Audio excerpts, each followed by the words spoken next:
Paul മരിച്ചുപോയി. 37ാമത്തെ വയസ്സിൽ cancer വന്നിട്ട്.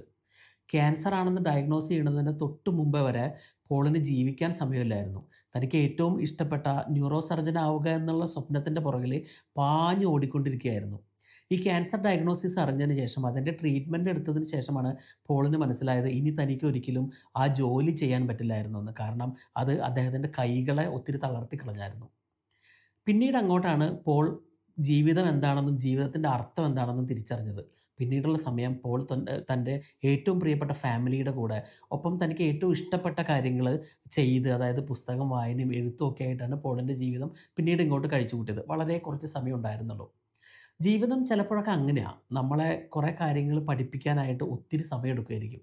നമ്മൾ ഈ കരിയർ കെട്ടിപ്പടുക്കുന്നതിൻ്റെ മുമ്പും, അതുപോലെ ഇത്തരം കാര്യങ്ങളെല്ലാം ചെയ്യണതിന് മുമ്പ് നമ്മൾ തിരിച്ചറിയാതെ പോകുന്നൊരു കാര്യമുണ്ട്.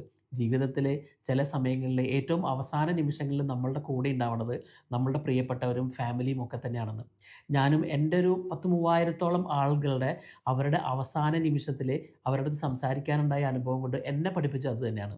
അതുകൊണ്ട് പോളിൻ്റെ ഈ വെൻ ബ്രെത്ത് ബിക്കംസ് എയർ എന്നുള്ള പുസ്തകം വായിച്ചു കഴിഞ്ഞാൽ നിങ്ങളുടെ ജീവിതം മാറി മറിയുന്ന